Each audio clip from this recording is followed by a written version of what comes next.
Bonjour, bonsoir, dépendamment de l'heure à laquelle vous allez visionner cette vidéo ou cette émission, le forum sur la chaîne chrétienne Le Bon Samaritain TV. Aujourd'hui, comme vous le savez, le forum, c'est l'émission de débat chrétien consacrée surtout aux organismes. Nous recevons dans ce numéro l'organisme Canada pour Christ. Canada pour Christ, comme vous le savez, tous les ans, dans le mois d'août, il y a une conférence qui est organisée. Nous recevons donc aujourd'hui des responsables de cette organisation pour parler de ce qui nous attend. J'ai à ma droite le pasteur Vincent Guédé, n'est-ce pas? Pasteur Vincent Guédé, qui est le président du comité d'organisation. À ma gauche, j'ai l'apôtre Charles Diboué, responsable à la communication. Bonjour, serviteur de Dieu. Shalom, homme de Dieu. Oui, shalom, shalom, homme de Dieu. Alors, pour rappel, pasteur Guédé, je vais me tourner vers vous. Qu'est-ce que c'est Canada pour Christ? Alors, je voudrais déjà commencer par dire merci au serviteur de Dieu, le frère Bertin Aboussou, pour l'excellent travail que tu fais au niveau du corps de Christ. Que Dieu te bénisse. Et alors, on est en train de parler de Canada pour Christ. Qu'est-ce que Canada pour Christ? En fait, Canada pour Christ, c'est une vision qui est venue du Seigneur et qui a été donnée au prophète Kwaku Assemia Mathias, qui est le fondateur de l'Église glorieuse de Christ. Et cette vision, le Seigneur, lui, a demandé de participer, vraiment de lancer l'unité du corps de Christ au niveau du Canada et puis de susciter l'évangélisation, la restauration de l'évangile dans le Canada et faire éclater la gloire du Seigneur au niveau du Canada. Merci beaucoup, pasteur. Il faut aller direct dans ce qui nous attend pour la conférence de cette année. Qu'est-ce que nos fidèles auditeurs, ceux téléspectateurs, ceux qui vont suivre l'émission à la télé, parce que ça sera en direct sur la chaîne Le Bon Samaritain, qu'est-ce qui les attend? Alors, pour cette année, en tout cas, nous rendons grâce au Seigneur. Le Canada pour Christ va se tenir sur 2 jours cette année, c'est-à-dire le vendredi 4 août et le samedi 5. Et la particularité, c'est que le vendredi 4 août est consacré aux serviteurs de Dieu, c'est-à-dire les ministres de Dieu, les leaders des églises, les diacres, les responsables. C'est consacré à ces personnes-là. Et le thème que nous allons développer, c'est bâtir le ministère dans le repos. Parce que nous avons constaté que l'Église, les responsables d'Église traversent vraiment des moments difficiles dans le travail sur le terrain avec le Seigneur. Et donc, nous voulons leur dire qu'il y a quand même un repos. Quand on parle de repos, la plupart du temps, les gens pensent à l'éternité, c'est-à-dire quand on va quitter la terre et qu'on sera avec le Seigneur, c'est là que le repos va s'installer. Non, tu peux bâtir ton ministère dans le repos. Amen. Et c'est ce que nous voulons expliquer vraiment à tous ces serviteurs de Dieu qui seront là. Okay. Et puis, ce jour-là, ce vendredi, il va y avoir 3 ateliers. Et je pense que tout à l'heure, le responsable à la communication va rentrer dans les détails concernant ces ateliers-là. Et le samedi, qui est une journée qui est ouverte à tout le monde, que ce soit les chrétiens comme les non-croyants, cette journée-là est ouverte à tout le monde. Et le thème, c'est « Il y a du repos pour toi ». Il faut que les gens comprennent que tu n'as pas été créé pour vivre dans le désordre, pour vivre dans la souffrance qui n'a rien à voir avec l'œuvre du Seigneur. Tu n'as pas été créé pour subir la vie.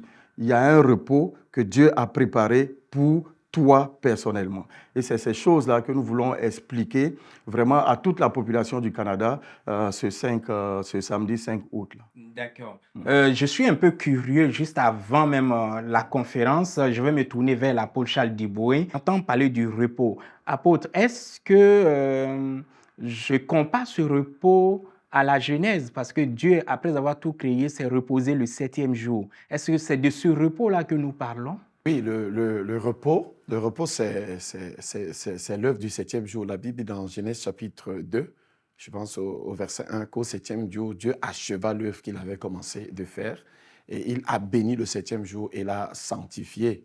Et plus tard, lorsque Dieu a introduit la législation qui allait organiser la vie de son peuple une fois arrivé dans la terre promise à travers la constitution qui est le décalogue, les 10 commandements, dans Exode 20 au verset 7, l'un des commandements, c'est de se souvenir du jour de repos de l'Éternel et de le sanctifier parce que Dieu a fait la terre en 6 jours et le 7e jour, il s'est reposé. Donc, le repos est devenu pratiquement non seulement une loi en Israël, le repos est aussi devenu, et cette loi avait des implications. Ça veut dire que le jour de repos, on ne devait rien faire. Les gens devaient aller simplement adorer Dieu.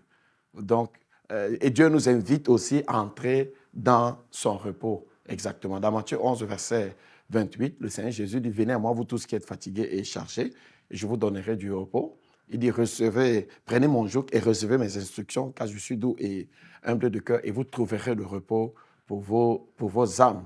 Donc, le repos marque ce qui suit l'achèvement du travail de Dieu. C'est un temps d'adoration, un temps dans lequel on ne fait plus rien. En d'autres termes, on reste simplement apprécier Dieu, élever Dieu. Mais le repos n'est pas synonyme de paresse, de désinvolture ou d'absence d'activité. Voilà, c'est pour ça que le Seigneur Jésus dit, venez et vous trouverez du repos pour vos âmes. Donc, je vais vous donner le repos. Dans le mot repos, il y a le verbe se reposer. En d'autres termes, s'appuyer. En fait, la vie du repos, en fait, c'est une vie dans laquelle on s'appuie sur les ressources de quelqu'un d'autre. Excellent, excellent. Alors, on ne va pas faire la conférence ici parce que j'ai encore des questions.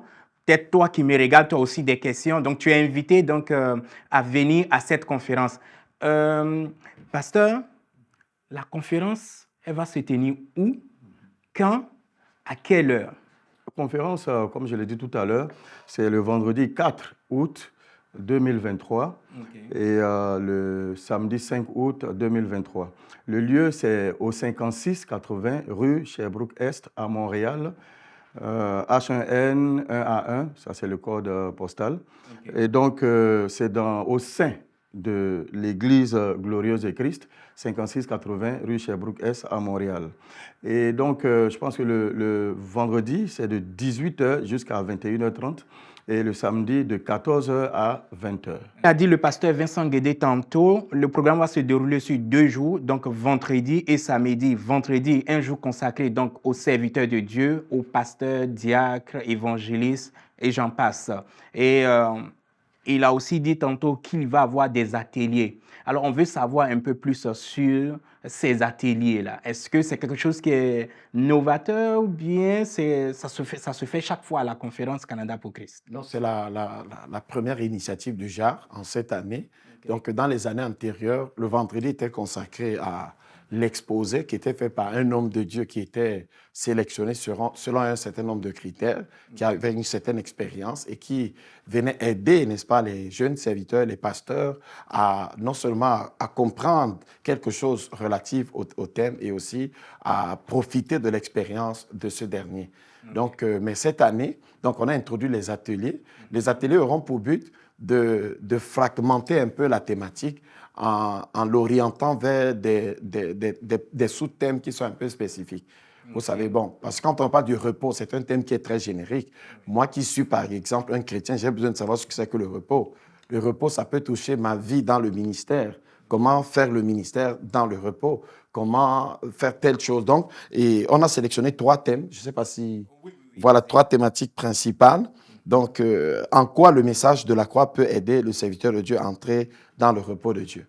Donc, je pense que c'est le prophète Kwaku Asemian, le visionnaire de Canada pour Christ, donc, qui aura la responsabilité d'animer cet atelier-là. Ce qui suppose qu'en ce jour, ceux qui veulent comprendre en quoi la compréhension, peut-être l'appropriation de l'œuvre de la croix, peut les aider à entrer. Entrer ici veut dire avoir accès à la réalité de cette expérience que les Écritures appellent le repos. Donc, la deuxième thématique, c'est l'impact du foyer, du ministre de Dieu sur le repos dans le ministère. Vous savez, l'apôtre Paul a dit qu'un homme qui n'est pas marié, n'est-ce pas, s'occupe de plaire exclusivement au Seigneur.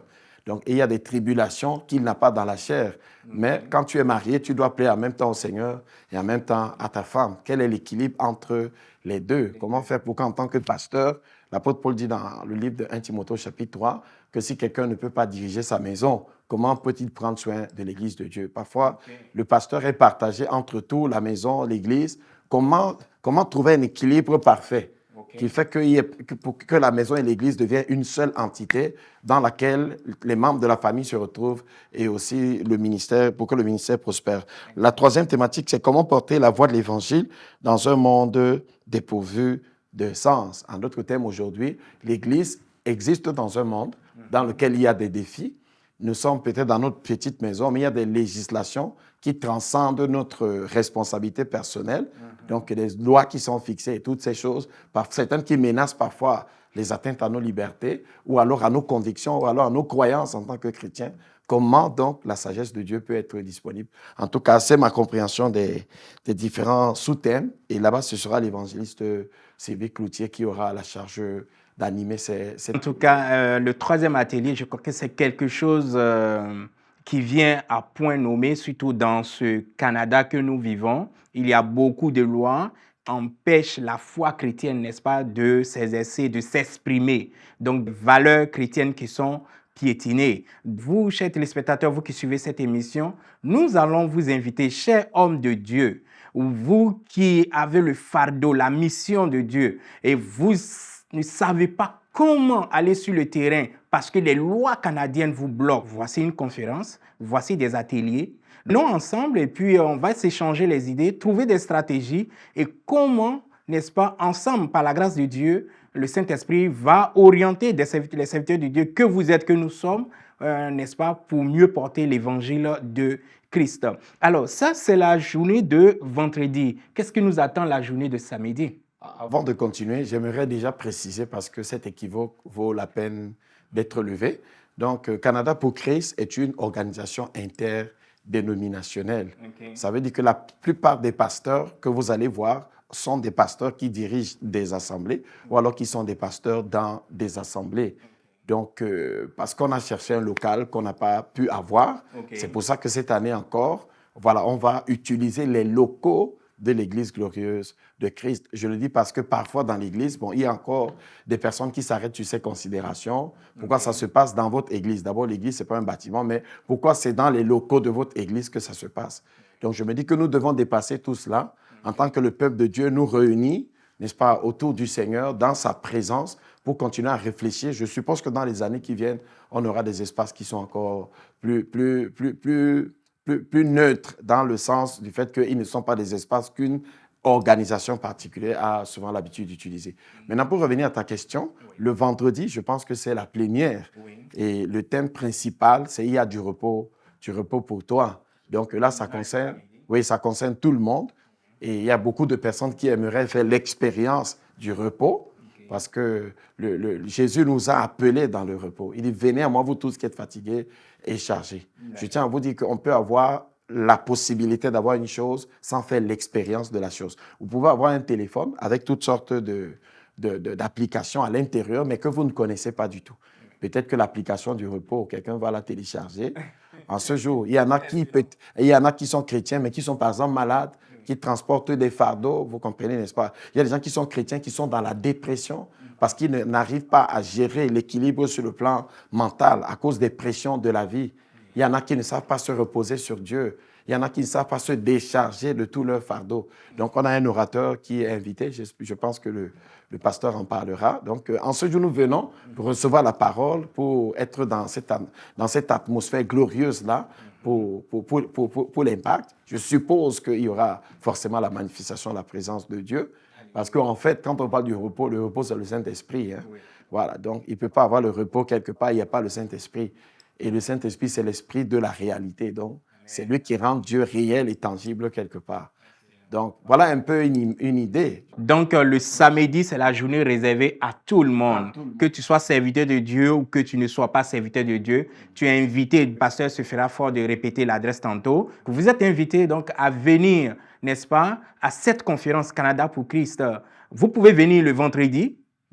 Même si c'est pour les hommes de Dieu, je pense que ce n'est pas fermé. Mais le samedi, c'est ouvert, c'est la porte ouverte à tout le monde. Mais pasteur, je veux poser la question. Est-ce que c'est seulement venir faire des ateliers, entendre des hommes de Dieu prêcher, parler? Est-ce qu'il y a des moments de louange, d'adoration? Est-ce qu'il y aura quelque chose comme cela pour égayer quand même le peuple de Dieu? Dieu te bénisse, homme de Dieu. Je voudrais même, à la suite de l'apôtre Diboué, ajouter que le samedi, il va y avoir une sorte de, je vais dire table ronde, c'est-à-dire un panel de serviteurs de Dieu qui seront là et qui vont avoir la possibilité de répondre aux questions du public qui sera là.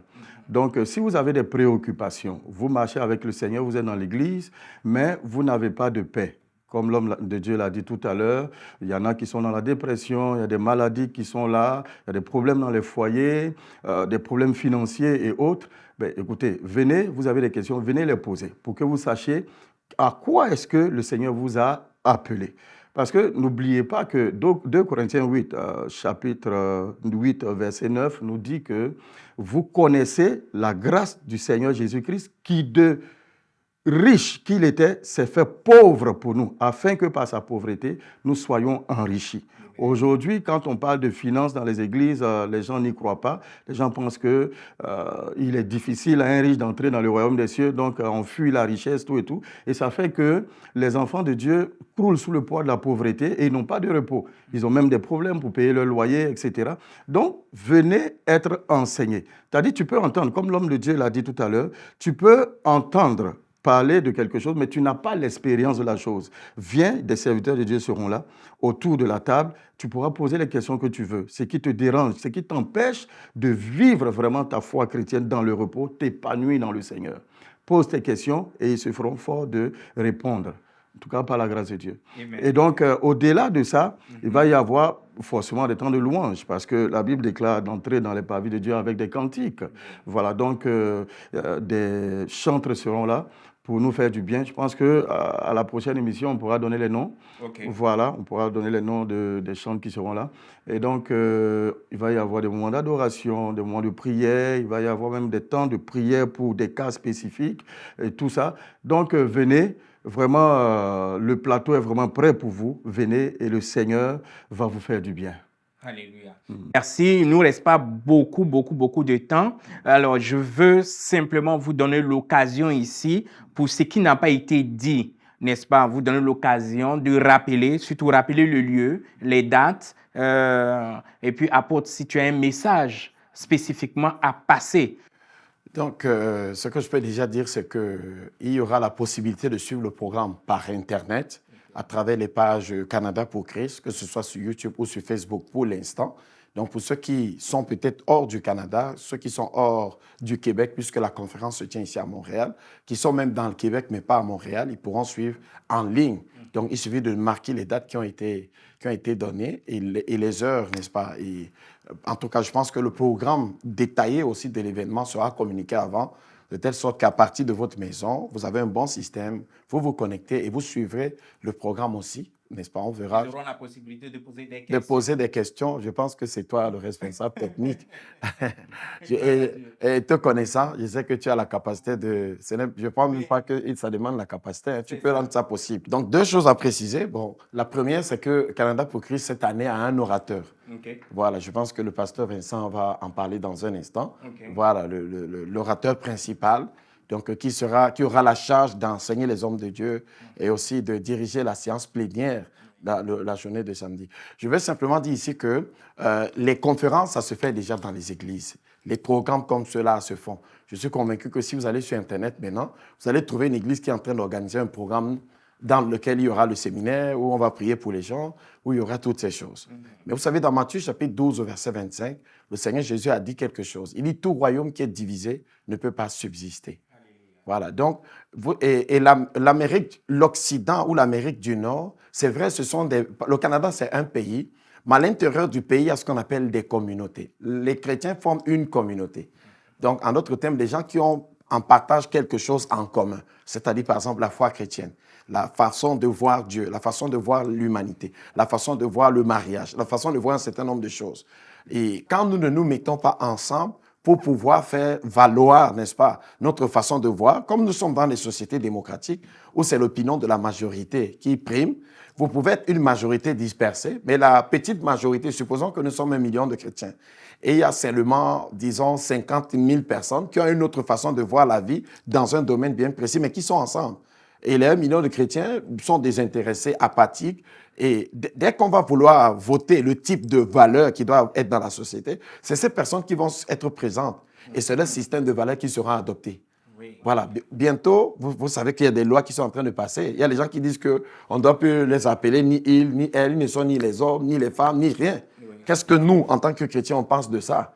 Puisque ces personnes ne se limitent pas à leur dire, elles vont vouloir que le système normatif, le corpus de loi dans la nation entérine cela. pour que cela soit enseigné dans les écoles, pour que nos enfants demain commencent à adopter cette façon de voir qui est en opposition avec ce que la Bible dit. Genèse 1, verset 27, Dieu créa l'homme et la femme au commencement. Qu'est-ce que nous faisons de façon concrète?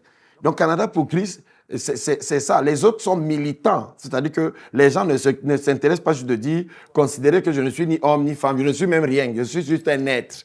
Je suis non-binaire, je suis ni homme ni femme, tout ça. Bon, ces personnes ont la liberté, mais aujourd'hui, les gens ne réclament plus la liberté, qu'on accepte ce qu'ils sont. Les gens veulent imposer à la société tout entière d'être régulés selon la pensée qu'eux, ils ont. Mais nous, les chrétiens, nous sommes là. Nous serons bientôt affectés. Oui. Nous n'aurons plus la liberté de dire que Dieu a créé l'homme et la femme, puisque le cadre normatif de la société dans laquelle nous sommes nous impose le contraire. Mais on dit en français qu'on ne peut pas se prévaloir de ses propres turpitudes. Oui. Vous comprenez? Voilà, donc nous aurons été nous-mêmes responsables de ça, parce que nous aurons été la foule qui n'a pas su faire foule. Nous aurons été le nombre qui n'a pas su se mettre ensemble. L'un des grands cancers de l'Église, c'est la division. C'est le fait que chacun... Nous bâtissons les ministères au lieu de bâtir l'Église. Jésus dit, je bâtirai mon Église, mais nous, ce qui nous intéresse, c'est de bâtir notre ministère, ainsi de suite.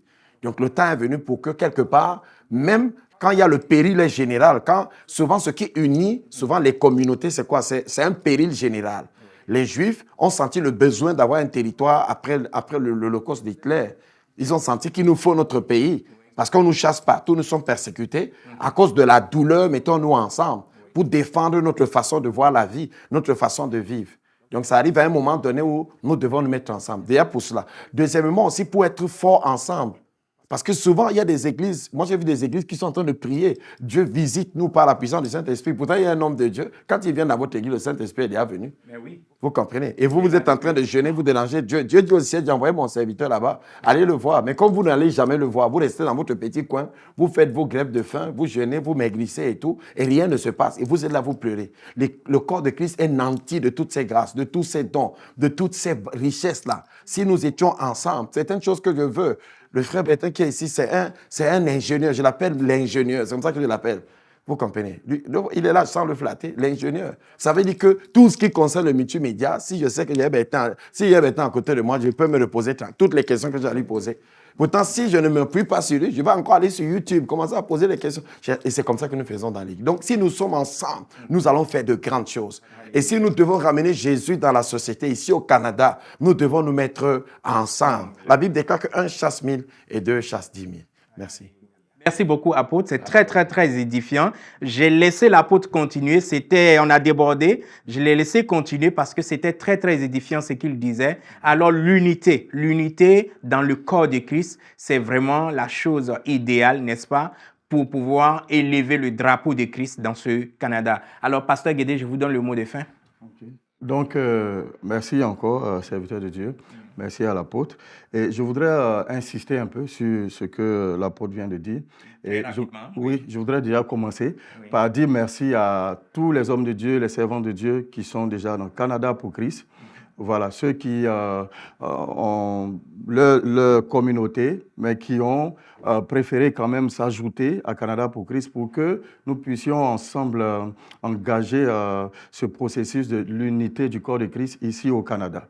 Donc, que la grâce et la paix de Dieu soient avec vous. Merci vraiment pour cette humilité que vous avez eue. Et ensemble, nous bâtissons et nous y arriverons. Et je lance aussi un appel aux autres serviteurs de Dieu, servants de Dieu, ministres de l'Éternel. Vous qui n'êtes pas encore dans Canada pour Christ, la porte est ouverte. Ce n'est pas fermé. Venez vous joindre à nous parce que nous avons de grandes idées, nous avons de grands projets. Nous voulons vraiment que cette nation puisse entendre parler de Christ. Le Seigneur a dit allez et faites de toutes les nations les disciples. Le Canada, le réveil doit être suscité dans cette nation. Et c'est pour ça que nous nous battons. Il faut que toutes ces règles, toutes ces lois qui sont en train d'être votées, que l'Église ait son mot à dire. Donc il faut qu'on se mette ensemble. Et l'orateur qui sera là, je pense qu'on va avoir un plateau spécial avec l'orateur. Mais déjà, je vous annonce que c'est le pasteur Jean-Marie Matiti qui va être présenté en long et à large. Lui-même va venir et il va s'adresser à chacun d'entre nous, à chacun d'entre vous. Voilà. Donc, merci encore. Et puis, on vous attend nombreux le 4 et le 5 août 2023. Que Dieu vous bénisse. Amen, amen. Merci beaucoup, chers téléspectateurs. Ce que nous voulons dire, nous les chrétiens, nous ne cherchons pas à diviser, à créer des troupes pour le gouvernement. Non, loin de là. Le livre de Romains est clair. On obéit, n'est-ce pas, aux lois de pays. Mais nous vous exhortons plutôt à pouvoir construire des lois qui sont fondées, n'est-ce pas, sur celui-même qui a créé l'univers, celui qui a créé le ciel et la terre, Dieu. Ce qu'il dit, nous voulons que tout aille dans son sens. Donc, c'est le but de notre émission. C'est pourquoi nous avons initié cette émission, le Forum, pour susciter des débats chrétiens, des débats vrais, n'est-ce pas, pour la survie, pour que Dieu lui-même soit au centre de toutes choses. Nous vous disons merci. Merci à Apôtre Charles Diboué. Merci, Pasteur Vincent Guédé. Et nous vous disons très prochainement pour une autre émission. Merci beaucoup. Bonsoir chez vous.